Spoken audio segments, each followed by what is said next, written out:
16 বছরের শাসন দেখেছি, 25 বছরের শাসন দেখেছি, 9 বছরের শাসন দেখেছি, কেয়ারটেকার গভর্নমেন্ট দেখেছি, সব দেখা শেষ করেছি। আগামীর দেশ আমরা দেখতে চাই কোরআনের দেশ। আগামীর সরকার আমরা দেখতে চাই কোরআনের সরকার। রাজি আছেন কারা কারা? হাত উঁচু করে দেখা।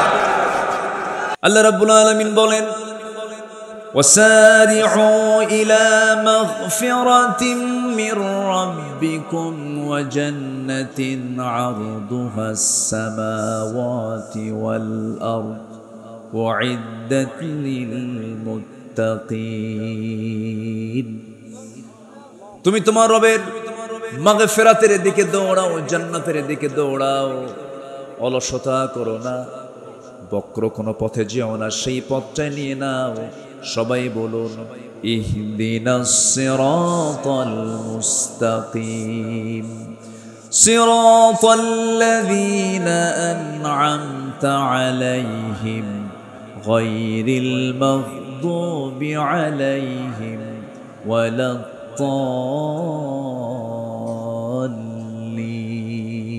এরপরে আর একটু জোরে বলুন না ভাই। আল্লাহর পথে টিকে থাকতে হবে। ইমান টানা সহজ, কিন্তু ইমানের উপরে টিকে থাকাটা কঠিন। নবীর হাতে বায়াত নিয়ে দিন গ্রহণ করে বেঈমান হয়ে মারা গেছে এমন রেকর্ড আছে না নাই? নবীর চেহারা দেখে, নবীর বয়ান শুনে, নবীর হাতে হাত রেখে ইমান গ্রহণ করার পরে আবিসিনিয়াতে হিজরত করে পর্যন্ত চলে গেছে, সেখানে খ্রিস্টান হয়ে দুনিয়া থেকে বিদায় নিয়েছে। এই জন্য আমার বন্ধুগণ, আল্লাহ রাব্বুল আলামিন সেজন্য সুন্দর করে এক জায়গায় বলছেন, ইন্নাল্লাযীনা ক্বালু রাব্বুনাল্লাহু সুম্মা ইসতাকামু তাতানাসসালু আলাইহিমুল মালায়েকা আল্লা তাখাফু ওয়া লা তাহজানু ওয়া আবশিরু বিল জান্নাতিল্লাতী কুনতুম তুআদুন। জোরে বলুন আল্লাহু আকবার। যারা ঈমান আনবে এবং তার উপরে টিকে থাকবে তাদের জন্যই তো জান্নাত। টিকে থাকতে হবে, শেষ নিঃশ্বাস পর্যন্ত বলতে হবে আমার রবকে। আস্তে বলবেন, আমার রবকে। আল্লাহ আমার রব। টিকে থাকতে হবে। ঈমান তো আনা যায়, কিন্তু ঈমান আনার পরে হাজারো বাধা আপনার সামনে, আপনার জীবনে চলে আসবে। হাজারো ঝামেলা আসুক না কেন, মহামুসিবত আসুক না কেন, সেই সময় প্রকৃত যারা ঈমানদার তাদের জবান থেকে বের হবে কি, ইদা আসাবাতুহুম মুসিবাতুন ক্বালু ইন্না লিল্লাহি ওয়া ইন্না ইলাইহি রাজিউন। জোরে বলুন আল্লাহু আকবার। যখন কোনো বিপদ আসবে ভাবতে হবে আল্লাহর সাহায্য, আল্লাহ পাক আমার প্রতি সাহায্য নাজিল করবেন। আশাদ্দুন নাসি বালাউল আম্বিয়া সুম্মাল আমসাল ফাল আমসাল। এই জগতে আদম থেকে শুরু করে নিয়ে আজ পর্যন্ত যত মানুষ পাঠিয়েছেন এবং পাঠাবেন, এর মধ্যে সবচেয়ে বড় বালা মুসিবত এসেছে হলো নবীদের উপরে, এবং তারপরে যত বালা মুসিবত আসছে আমার আল্লাহর যারা পছন্দের বান্দা তাদের উপরে। তাহলে বালা মুসিবত বিপদ আল্লাহ পাক দেন কি খারাপ ব্যক্তির উপরে বেশি না ভালো বান্দার উপরে বেশি? ভালো বান্দার উপরে বেশি। বিপদ আসবে, মুসিবত আসবে, কিন্তু চ্যালেঞ্জ ধরে রাখতে হবে হলো ঈমানের। ঈমান যেন আমার ছুটে না যায়। ঈমান চলে গেল তো সব চলে গেল। সম্মানিত ভাইয়েরা, আর সেই ঈমানকে ধরে রাখার জন্য যে ইলম দরকার, যে জ্ঞান দরকার, জ্ঞান এটা এমন একটি সম্পদ যে জ্ঞানী হয় শয়তান তাকে ধোঁকা দিতে পারে না। শয়তান তাকে কি করতে পারে না? ধোঁকা দিতে পারে না। শয়তান মূর্খের কাছে গিয়ে যত আরাম পায়, জ্ঞানীর কাছে গিয়ে সেই মজাটা পায় না। এজন্য আল্লাহ তাআলার প্রথম হুকুম কি বলেন তো? পড়ো। বলেন তো কি প্রথম হুকুমটা কি বলেন? পড়ো। ইকরা, পড়ো। কার নামে? আসতে বলবেন না, কার নামে?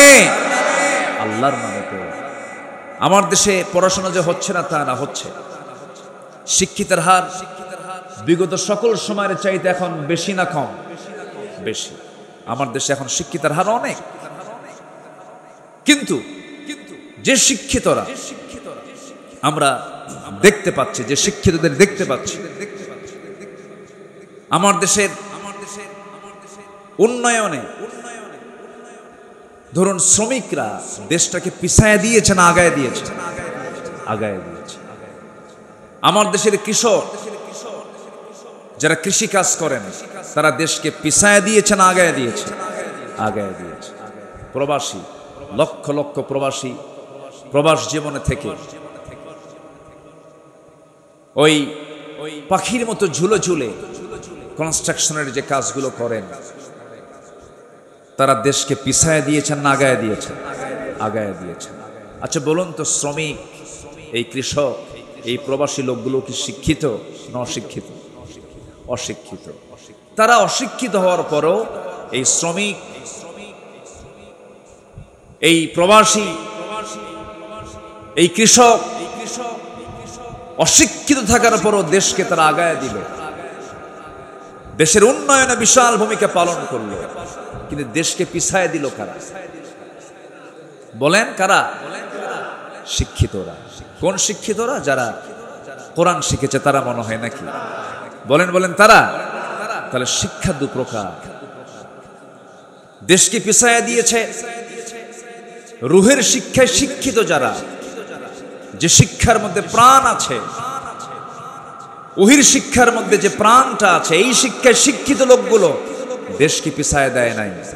দেশের টাকা লোপাট করে বাইরে পাচার করেছে ওই সমস্ত শিক্ষিতরাই যারা কোরআন ছাড়া জ্ঞান অর্জন করে জাতিকে ঠকিয়ে দিয়েছে। সম্মানিত ভাইয়েরা, আমি বলছি না যে আপনি ইঞ্জিনিয়ার হবেন না, হবেন। আমি বলছি না আপনি ডাক্তার হবেন না, হবেন। কেন হবেন না? ডাক্তার হবেন, ইঞ্জিনিয়ার হবেন, কিন্তু সব জ্ঞান অর্জন আপনি করতে পারবেন, আপত্তি নেই। কিন্তু সবার ডাক্তার হওয়া ফরজ না, সবার ইঞ্জিনিয়ার হওয়া ফরজ না। কিন্তু সবার জন্য জান্নাত পাওয়ার জন্য কি শেখা ফরজ? বলেন বলেন বলেন, কি শেখা ফরজ? কোরআন শেখা সবার জন্য ফরজ। সম্মানিত ভাইয়েরা, এই জাতিকে কোরআন থেকে মাহরুম রাখা হয়েছে। আমরা এমন একটি শিক্ষানীতি দেখতে চাই।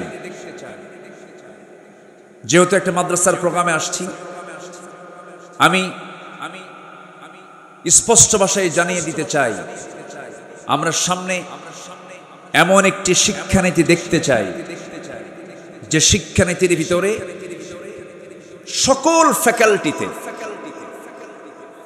সকল শিক্ষায়, সকল প্রতিষ্ঠানে সবার আগে এক নম্বর সিলেবাস হবে কোরআন।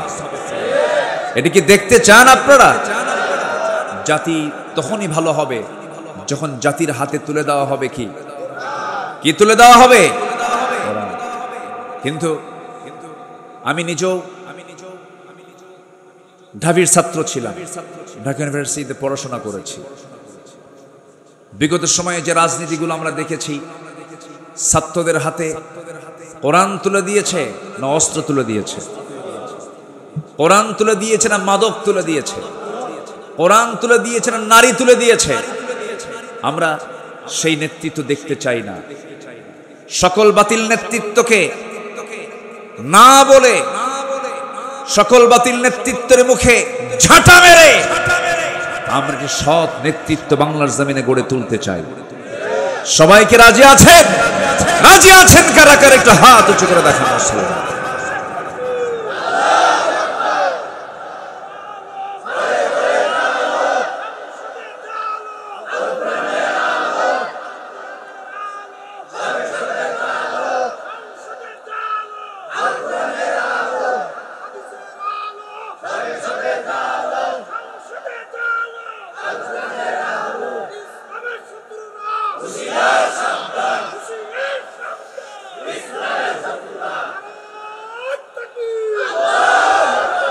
আল্লাহ কবুল করুন, জোরে বলি আমিন। রাগ করতেছেন মনে হয়। আমরা যখন রাষ্ট্র নিয়ে কথা বলি, আমরা যখন সমাজ নিয়ে কথা বলি, তখন একটা মহলের গায়ে চুলকানি শুরু হয়, আছে কি না? হুজুর আপনি দোয়া করে দিবেন, আমরা যা করি করি, আপনাদের দায়িত্ব হলো দোয়া করা। বাচ্চা হলে আজান দেয়, বিয়ের প্রয়োজন হলে একটু বিয়ে পড়ায় দাও, আর মরে গেলে একটু জানাজা পড়ায় দিবেন। এই তো আপনাদের ডিউটি। আপনারা আবার এই দিক থেকে কথা বলেন কেন? আমার দেশে আবার কিছু হুজুরও ছিল, বিগত 16 বছর দেখেছি আমরা, সিনেমা হল উদ্বোধন হবে, হুজুর গিয়ে দোয়া করে। মদের ফ্যাক্টরি উদ্বোধন হবে, দোয়া করে আল্লাহ এই ফ্যাক্টরিতে বরকত দিয়ে দেয়। আছে কিনা বলেন? এখনো ঘাপটি মারে এই সমস্ত মুনাফিক চক্র আছে না নাই, যারা সামান্য কিছু অর্থের বিনিময়ে দিনকে বিক্রি করে দেয়। ইয়াহিয়া তাকির একটা কথা খুব পছন্দ হয়েছে, ছাগলের দাম 20,000 টাকা, আর একটা ব্যক্তি তার ঈমান বিক্রি করে 500 টাকা দিয়ে। সম্মানিত ভাইয়েরা, আমরা নিজের জীবনটাকে সাজাবো কোরআন দিয়ে, জোরে বলি ইনশাআল্লাহ। আমি 8টি পয়েন্টে কথা বলতে চাই, সময় লাগবে, আমাকে সময় দেবেন? আমার আবার তবিয়ত হলো একটু সময় নিয়ে কথা বলা, এটা অভ্যাস। আমি যারা আমার আলোচনা শোনেন, আমি একটু সময় নিয়ে কথা বলি, যে সময় আমাকে দিলে আমি তাহলে কথা বলা শুরু করতে পারি। কারো কোনো আপত্তি নাই তো? হয়তো কষ্ট হচ্ছে আপনাদের, একটু গরম, অসুবিধা হচ্ছে, একটু মনোযোগ দিয়ে শুনবেন। আল্লাহ তুমি শোনার তৌফিক দান করুন, জোরে বলি আল্লাহুম্মা আমিন। কোরআনের আলোকে প্রকৃত মুমিনের আদর্শ চরিত্রের একটা রূপরেখা আমি তুলে ধরতে চাচ্ছি। আমরা আমাদের চরিত্রকে সুন্দর করে সাজাবো হলো কোরআন দিয়ে, জোরে বলি ইনশাআল্লাহ। নাম্বার 1, আমার দিলটা থাকতে হবে সর্বক্ষণ কার ভয়ে ভীত? আসতে বলবেন না, কার ভয়ে ভীত থাকতে হবে? আল্লাহর ভয়। আল্লাহর ভয়ে ভীত হলেই পৃথিবীর কোনো ভয় ওই দিলে স্থান পায় না। আল্লাহর ভয়টা ইস্তেকামাত হলে পরে সেই দিলের মধ্যে কোনোদিন কোনো কপট, কোনো কটু চক্রান্তকারী তার ঈমানকে ছিনতাই করে নিতে পারে না।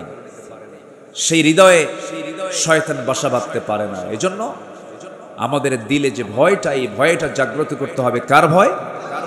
আল্লাহর ভয়। খুব কমন একটা আয়াত।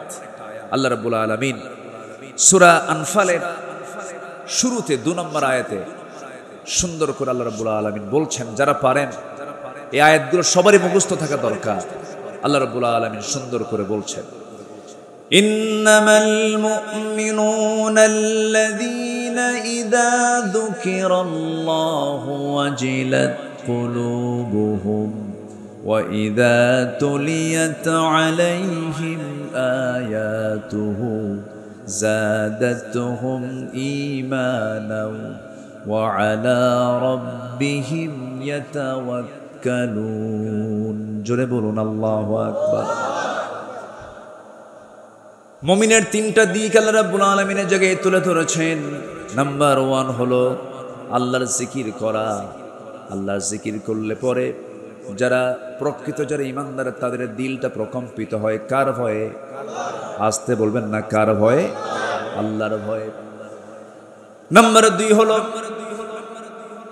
ঈমান যদি একটু দুর্বল থেকে থাকে, কোরআনের সুন্দর করে তেলাওয়াতের মধ্য দিয়া, কোরআনটাকে বোঝার মধ্য দিয়া, তিলাওয়াত, কিরাআত, দিরাসাত, তাদাব্বুর সমস্ত হকগুলো আদায় করে যে বান্দা কোরআনের হক আদায় করে কোরআনটা সুন্দর করে বোঝার চেষ্টা করবে, ঈমান যদি দুর্বল থাকে, কোরআন শোনার সঙ্গে সঙ্গে তার ঈমানটা শতগুণে বৃদ্ধি পেয়ে যায়। জোরে বলি সুবহানাল্লাহ। মোবাইলের চার্জ কমে গেছে, চার্জার দিয়ে চার্জ দিতে হয়। ঈমানের চার্জ একটু দুর্বল হয়েছে, চার্জ দিতে হয় কি দিয়া? আসতে বলবেন না, কি দিয়া? যে দলের রাজনীতি কোরআন দিয়ে নয়, সেই দল করা হারাম। আসতে কন কেন? আসতে কন কেন? মুসলমান কখনো জাতীয়তাবাদকে বিশ্বাস করতে পারে না। মুসলমান কখনো সেকুলারিজমকে বিশ্বাস করতে পারে না। মুসলমান কখনো ক্যাপিটালিজমকে বিশ্বাস করতে পারে না। মুসলমান কখনো মানুষের তৈরি করা কোনো ইজমকে, কোনো মতবাদকে, তন্ত্রমন্ত্রকে বিশ্বাস করতে পারে না। মুসলমান বিশ্বাস করবে কার দেওয়া বিধানকে? আল্লাহর দেওয়া বিধানকে মুসলমান বিশ্বাস করবে। তাহলে কোরআন তেলাওয়াত করলে পরে, কোরআনটার সঙ্গে সম্পর্ক রাখলে পরে ইমানের চার্জ কমে না বাড়ে? আসতে বলবেন না, কমে না বাড়ে? অতএব যেখানে কোরআন পাবেন, যেখানে কোরআন ওয়ালা পাবেন, সেই জায়গায় আমাদের বৈঠক বেশি হওয়া দরকার, তাদের সঙ্গে যোগ সাজস বেশি রাখা দরকার। যেখানে গেলে বিড়ি পাওয়া যায়, যেখানে গেলে পরে ইয়াবার ট্যাবলেট পাওয়া যায়, যেখানে গেলে পরে অস্ত্র পাওয়া যায়, যেখানে গেলে পরে চাঁদার ভাগ পাওয়া যায়, যেখানে গেলে পরে নারী পাওয়া যায়, ওই সমস্ত জায়গাকে আমাদের মাইনাস করতে হবে। ঠিক কিনা বলেন? এমন জায়গা আছে না নাই আমার দেশে? আসতে বলবেন না, আছে না নাই? সম্মানিত ভাইয়েরা, তাহলে ঈমান বৃদ্ধির জন্য মাধ্যম হলো এই কিতাবের সঙ্গে সম্পর্ক রাখা। আর জিকির করলে দিলে ভয় সৃষ্টি হয়। কার ভয়? আল্লাহর ভয়। নাম্বার 3 হলো ওই সমস্ত বান্দাগুলো যারা আল্লাহকে ভয় করে, আল্লাহর কালামকে যারা সুন্দর করে তেলাওয়াত করে, ওই সমস্ত বান্দার আরেকটা গুণ হলো ওই সমস্ত বান্দাগুলো জীবনের সকল জায়গায় ভরসা রাখে কার উপরে? আসতে বলবেন না, কার উপরে? আল্লাহর উপরে।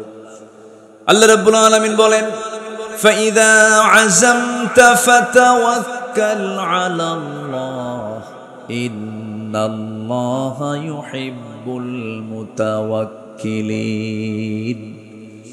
যখন তোমরা কোনো সিদ্ধান্তহীনতায় পড়ে যাবে, যখন তোমরা কোনো কঠিন মুসিবতের মধ্যে পড়ে যাবে, সেই সময় তোমরা আমার উপরে ভরসা করবে। আমি আল্লাহ রাব্বুল আলামিন আমার প্রতি ভরসা করনেওয়ালা, আমার প্রতি যারা ভরসা করে আমি তাদেরকে দারুণ ভালোবাসি। জোরে বলি সুবহানাল্লাহ। তাহলে আমাদের ভরসার জায়গা কে? আসতে বলবেন না, কে? জনগণ সকল ক্ষমতার উৎস। ভরসা না এটা? এটা কি ভরসা? ভরসা নয়। সকল ক্ষমতা কার?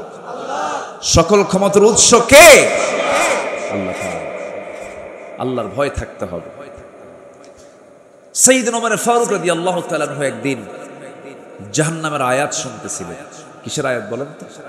জাহান্নাম। এটা কোথায় আছে? বলেন বলেন, জাহান্নামের আয়াত কোথায়? কোরআন। শোনা মাত্রই অস্থিরতা বেড়ে গেল। খুব কাঁদতেছেন। কাঁপতে কাঁপতে অঝরে ঝরায় তিনি চোখের পানি ফেলতে লাগলেন। অস্থির চিত্ততা নিয়ে তিনি নিজেকে বলছেন, ওই হাকায়া ওমর আন্না লাকান নাজাহ। ওমর, তোমার জন্য কি নাজাত আছে নাকি? তোমার জন্য কি নাজাত আছে নাকি? চিৎকার করে করে কান্নাকাটি করছেন, চোখের পানি ফেলে ফেলে কাঁদতেছেন। অথচ যে ওমর আল্লাহ রাব্বুল আলামিন দুনিয়ার জিন্দেগিতে জান্নাতের ঘোষণা দিয়েছেন, ওমর জান্নাতি। রাসূল নিজে বলেছেন, ওমর ফিল জান্নাহ, ওমর জান্নাতি। সে ওমর যদি জাহান্নামের আয়াতগুলো শুনতে শুনতে অস্থির হয়ে যান, চোখের পানি ফেলে ফেলে কাঁদেন। এই জীবনের বৃদ্ধির দিকটা আমরা যদি নিজের জীবনে বাস্তবায়ন করতে চাই, জাহান্নামের যে আয়াতগুলো আছে, আয়াতগুলো আমাদের সামনে নিয়ে আসার দরকার আছে না নাই? আছে। আমরা সুন্দর করে কোরআনটা পড়বো। জোরে বলি ইনশাআল্লাহ। কোরআনটা বেশি বেশি পড়বো, বেশি বেশি শুনবো, কোরআন শুনবো বেশি, গান শুনবো।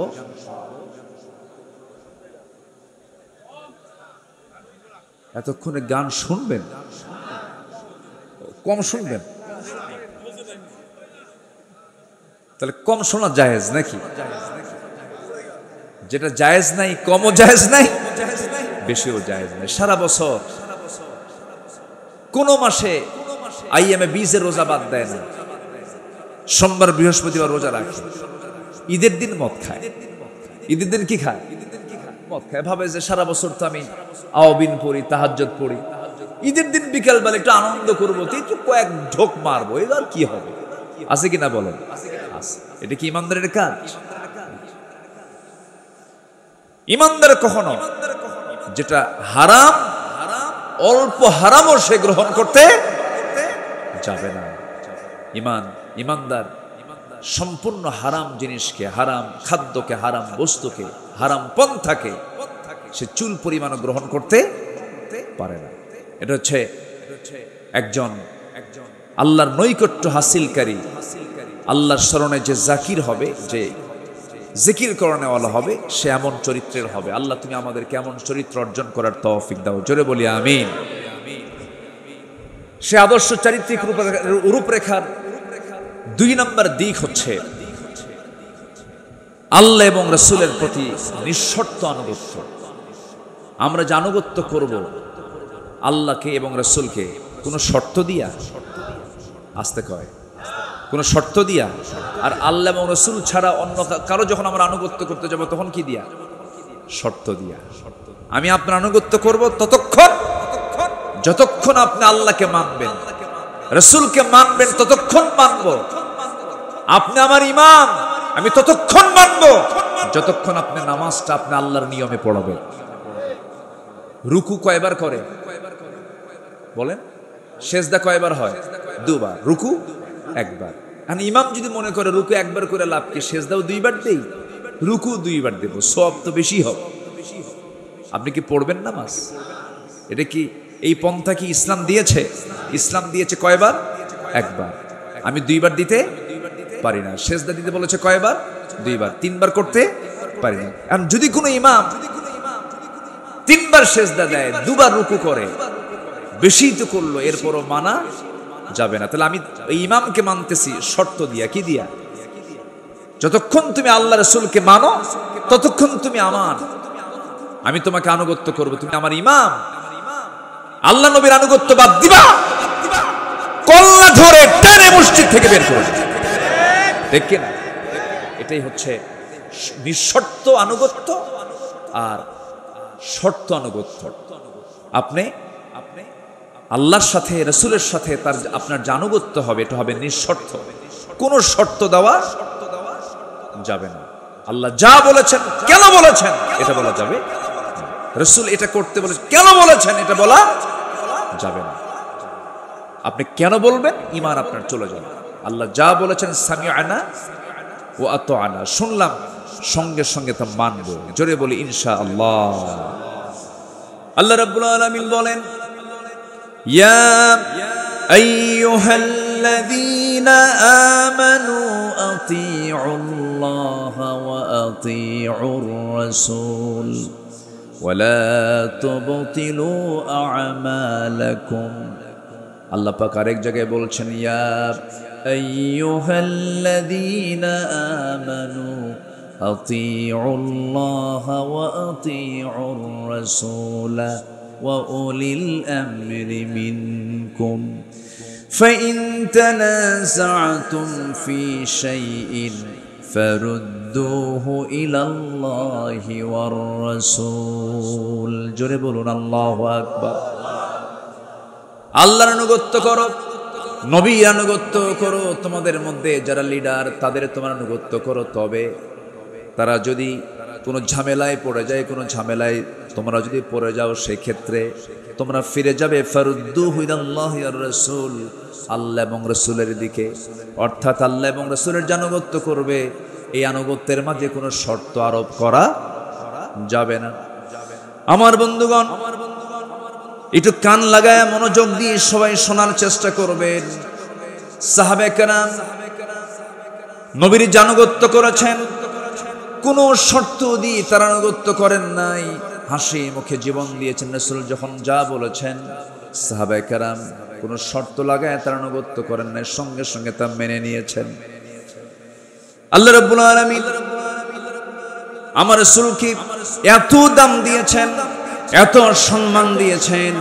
আমার আল্লাহ রাব্বুল আলামিন রাসূলকে সম্মান দিতে গিয়ে গোটা বান্দাকে জানিয়ে দিচ্ছেন, ও আমার বান্দারা, আমারও যদি ভালোবাসা পেতে চাও, একজন ব্যক্তির আনুগত্য তোমার জন্য আমি আল্লাহ অপরিহার্য করে দিলাম, সেটা হলো আমার রাসূলের আনুগত্য করা।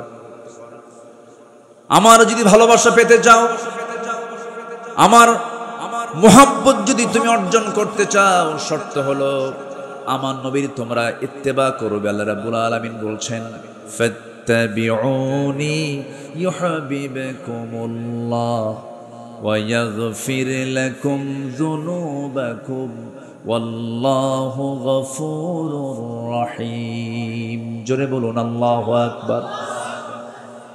আল্লাহর যদি ভালোবাসা পেতে চাও, নবীর আনুগত্য করো, নবী যা কিছু বলেছেন তা তোমরা ফলো করো।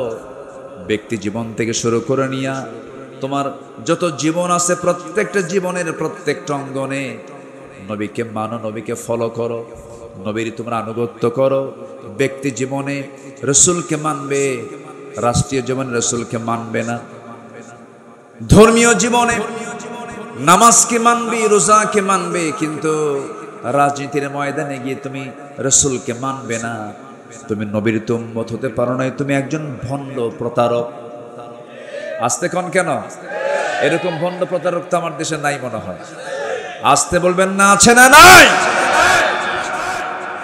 সম্মানিত ভাইয়েরা, রাসূলকে ভালোবাসা মানে এটা নয় একটু দুরূদ শরীফ পড়লাম, হ্যাঁ সওয়াব পাবেন, অবশ্যই দরুদ পড়লে সওয়াব পাবেন না কেন?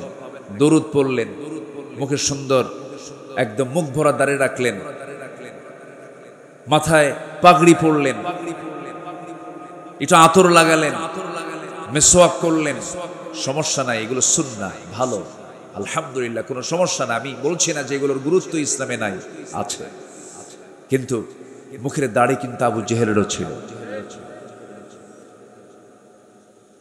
এরপরে পোশাক আশাক দিয়ে যদি জান্নাত পাওয়া যেত, বর্তমান বিশ্বে অন্যান্য ধর্মের অনেক পোশাক আছে যেটা ইসলামের সঙ্গে মিলে যায়, আছে কিনা বলেন? মিলে যায়। আল্লাহ তাআলা বাহ্যিক কোনো কিছুকে প্রাধান্য দিবেন না। ইন্নাল্লাহা লা ইয়ানজুরু ইলা সুওয়ারিকুম ওয়ালা ইলা জাসামিকুম ওয়ালাকিন ইয়ানজুরু ইলা কুলুবিকুম ওয়া আমালিকুম। আল্লাহ তোমাদের দেহ দেখবেন না, আল্লাহ তোমাদের চেহারা দেখবেন না, আল্লাহ দেখবেন তোমার ভিতরটা এবং তোমার আমলটা আল্লাহ পাক দেখবেন। সম্মানিত বন্ধুগণ, সম্মানিত ভাইয়েরা, এজন্য নবীর প্রতি এবং আল্লাহর প্রতি যে আনুগত্য হবে, এই আনুগত্যের মাঝে কোনো শর্ত আরোপ করা যাবে না। সম্মানিত ভাইয়েরা, সাদ ইবনে মুআজ রাদিয়াল্লাহু তাআলা একজন সাহাবী, যিনি 30 বছর বয়সে ইসলাম কবুল করেন, 35 বছর বয়সে শাহাদত বরণ করেন। ইসলাম পেয়েছেন কয় বছর? বলেন, কয় বছর পেয়েছেন? মাত্র 5 বছর। এই 5 বছর তিনি ইসলাম পেলেন।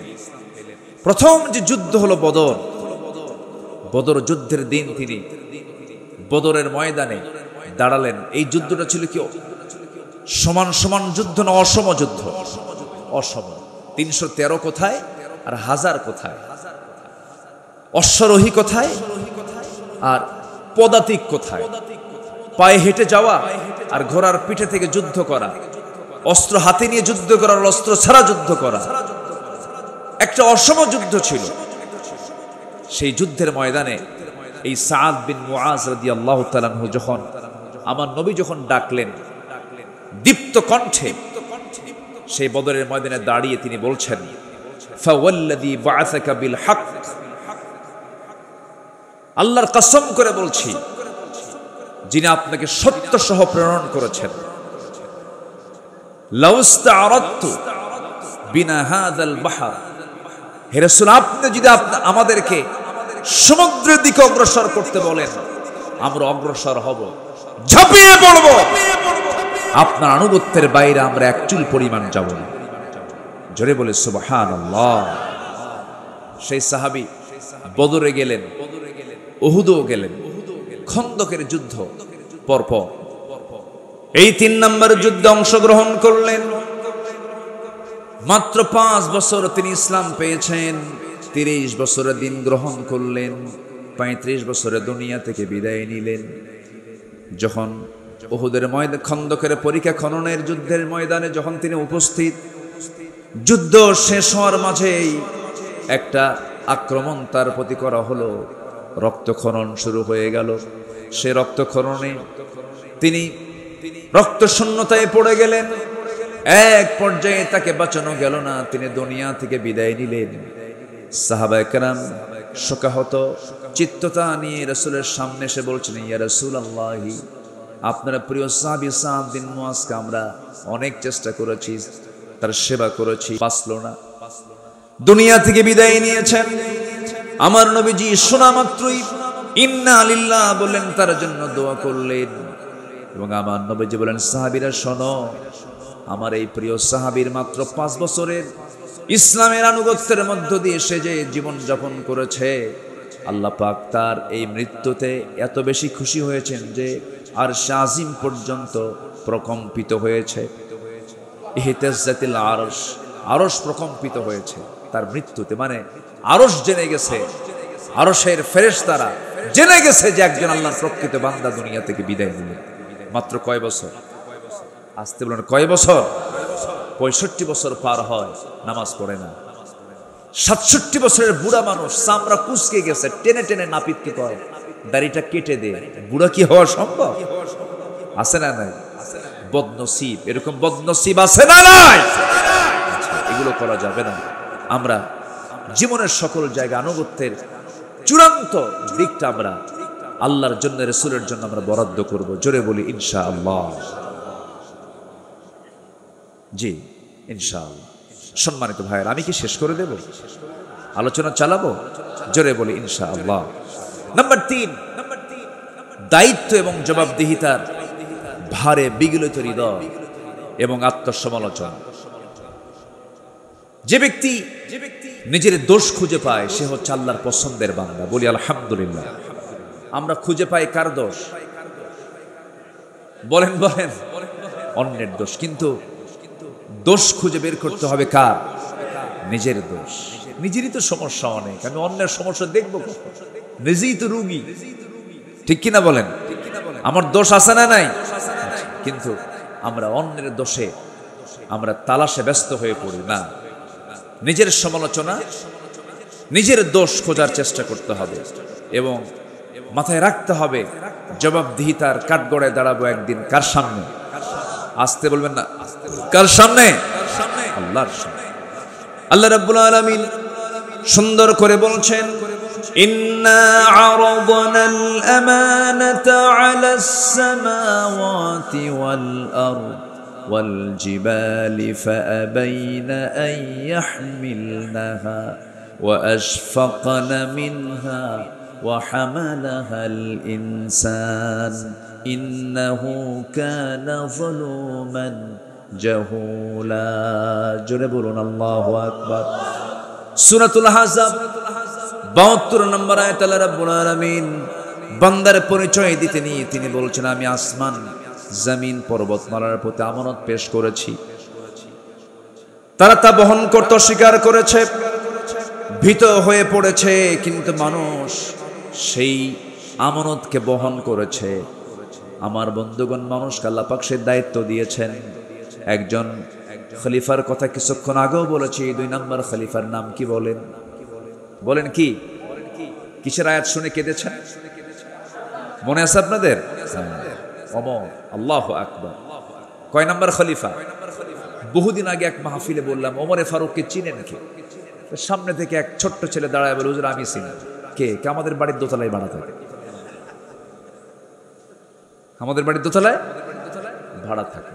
এটা কি সেই ভাড়া থাকে ওমর? কোন ওমর? বলেন বলেন বলেন। কোরআনের ওমর। আল্লাহু আকবার। রাসূল মারা গেছেন, উনি বিশ্বাস করতে পারছিলেন না। কি ভালোবাসা ছিল! আল্লাহু আকবার।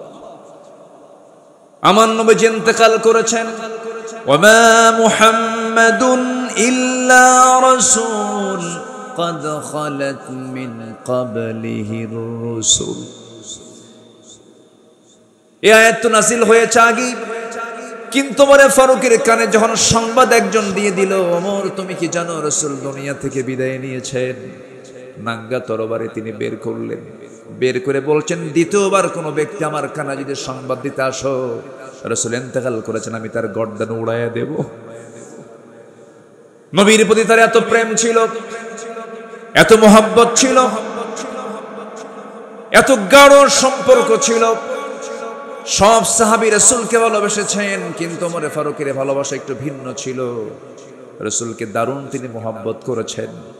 নবীর প্রতি চুল পরিমাণ কোনো বেয়াদবি তিনি সহ্য করতে পারতেন না। সবার কম বেশি ইতিহাসগুলো জানা আছে। এক মুনাফিক নবীর কাছে বিচার চাইতে আসলো, এসে বলতেছে, ইয়া রাসূলুল্লাহ, বিচারটা আমার চাই। কি বিচার? ইহুদির সাথে আমার গন্ডগোল লাগছে, একটি বিচারটা করে দেন। নবীজি মুনাফিকের পক্ষে রায় না দিয়া রায়টা দিয়েছেন ইহুদির পক্ষে। কারণ রাসূল কি মুসলমান দেখবেন, ইহুদি দেখবেন না, আইন দেখবেন। বলেন কি দেখবেন? কি দেখবেন? ইআদিলু হুয়া আকরাবু লিত্তাকওয়া, ইআদিলু হুয়া আকরাবু লিত্তাকওয়া। আদালত ঠিক রাখো, এটাই হলো তাকওয়ার জায়গা। এটা কিসের জায়গা? তাকওয়ার জায়গা কি মসজিদ না বাজার? ভালো করে কও। বাজার না, বাজার না নাকি? বলেন বলেন বলেন। উত্তর হলো তাকওয়ার জায়গা মসজিদ, বাজার। কিন্তু আমরা কি মনে করি? তাকওয়ার জায়গা শুধু মসজিদ, আর বাজারে গিয়া ওজন হেরফের করে। ইয়াদিলু হুয়া আকরাবু লিত্তাকওয়া। কষ্ট পেলে শেষ করে দেই নাকি? আচ্ছা, সেই ওমর ফারুক রাদিয়াল্লাহু তাআলা আনহু, তার কাছে ওই মুনাফিক এসে বলল, নবীর কাছে বিচার চাইতে গেলাম, রাসূল ভাবছিলাম আমি মুসলমান, নবী আমার পক্ষে রায় দিবেন। আমার পক্ষে রায় না দিয়া ইহুদির পক্ষে রায় দিলে এটা কেমন কথা? বিচার পছন্দ হয় নাই ওমর। বিচার সানি করো, সানি বিচার করো, দ্বিতীয় বিচার করো। সাইয়েদনা ওমর ফারুক রাদিয়াল্লাহু আনহু কাছে কথাটা এত জঘন্য মনে হলো, এতটা আপত্তিকর মনে হলো, কাউকে বলার প্রয়োজন মনে করলেন না। শুধু বললেন, তুমি একটু দাঁড়াও, ভিতর থেকে আসি। ভিতরে গেছেন, হাতের মধ্যে কি নিয়েছেন বলেন? কি নিয়েছেন? কার প্রতি ভালোবাসা? নবীর প্রতি ভালোবাসা। চিন্তা করে দেখো, অন্য কথাও তো বলতে পারতেন, এই বেকুব, বেয়াদব, নবীর বিচার পছন্দ হয় না, যাও, বলতে পারতেন। ভাবলেন এটা তো বদমাইশ, এটা বাঁচাবই না। তরবারি হাতে নিলেন, কোনো কথা নাই, বাইরে এসে একটা শব্দ বের করার মতো সুযোগও দিলেন না। তরবারি তার গর্দান বরাবর মেরে দিলেন। মুনাফিক দুনিয়া থেকে বিদায় নিল। আমার নবীর কাছে সংবাদ চলে গেছে। রাসূল ভাবলেন, আহারে ওমর বুঝি একটা খুন করে ফেললো। আল্লাহর পক্ষ থেকে আয়াত নাজিল হলো, ওমর যে সিদ্ধান্ত নিয়েছে এটাই হলো সঠিক সিদ্ধান্ত, কারণ ওমর জীবনের চাইতে আপনাকে বেশি ভালোবাসে। জোরে বলে সুবহানাল্লাহ, আল্লাহু আকবার। ওমর ফারুক রাদিয়াল্লাহু তাআলা এক রাতে ঘুরতেছেন। ওনার তো দায়িত্ব ছিল রাতের বেলা ঘুমানো না ঘোরানো। বলেন ঘুরে বেড়া না ঘুম? ঘুরতেন খাদেমের মতো। কিসের মতো বলেন? রাতের বেলা পুলিশের ডিউটি করে না? ডিউটি করে কিনা? রাতের বেলা ডিউটি করে অস্ত্র হাতে নিয়ে। আর ওমর ফারুক রাতের বেলা ডিউটি করতেন হাতে ছোট্ট একটা লাঠি নিয়ে। আল্লাহু আকবার। মদিনার অলিগলি ঘুরতেছেন। ঘুরতে ঘুরতে দেখেন এক শিশুর কান্না। এক শিশুর কান্না তার কানে আসলো। দরজার কাছে গিয়ে বললেন, এই মহিলা, এই কন্যার এই সন্তানের মাকে তোমার কি একটু দয়া মায়া নাই? এই গভীর রাত্রে শিশু কাঁদতে থামাতে পারো না? ধমক দিলেন, আবার চলে গেল। শেষ রাত্রের দিকে আবার এসে দেখেন আবার কাঁদতেছে। এবার ধমক দিয়ে বললেন, তোমার কি আল্লাহর ভয় নাই? ছোট্ট বাচ্চা কাঁদলে তার খাবারের ব্যবস্থা করতে পারো না? এক পর্যায়ে ওই মহিলাটা দুঃখ ভরা কণ্ঠে খুব আবেগ তাড়িত হয়ে বলতেছে, আপনি আমাকে খুব বিরক্ত করছেন। এই গোটা রাত ধরে আপনি আমাকে বিরক্ত করছেন কেন? আমার সন্তান তো কাঁদবেই, কান্নাকাটি করবে, কারণ এই এলাকার যে শাসক, এই জনপদের যে খলিফা ওমর তো দুগ্ধপোষ্যদের কোনো ভাতা দেয় না। দুগ্ধপোষ্যদের কোনো ভাতা দেয় না। কার দোষ ধরে দিল? বলেন কার দোষ? মহিলা তো আর চেনে না যে সামনে কে দাঁড়ায় কথা কয়। সাইয়েদনা ওমরে ফারুক জিব্বায় মারলেন কামড় আর বলেন ইন্না লিল্লাহ। আমি কাকে ধমক দেই? ধমক তো আমার খাওয়ার কথা। আল্লাহু আকবার বলবেন না? জানা হলো শিশুটার বয়স কত? কয়েক মাস বয়স।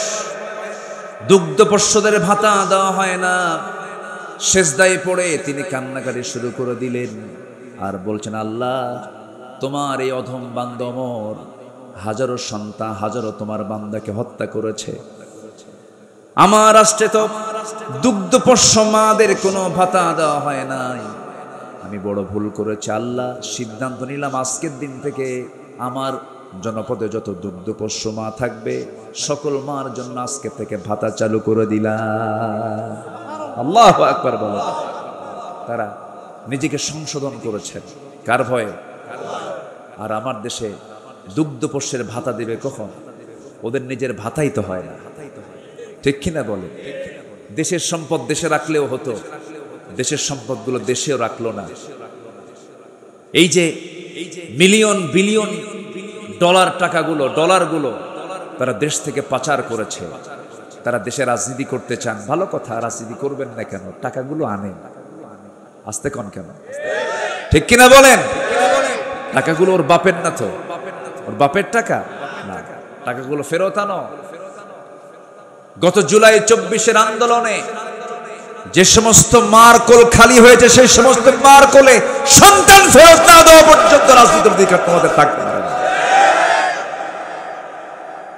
নিজের চোখে দেখেছি আমি জুলাই, আমি ঢাকায় ছিলাম, বৃষ্টির মতো গুলি করা হয়েছে, পাখির বাচ্চার মতো গুলি করে হত্যা করা হয়েছে।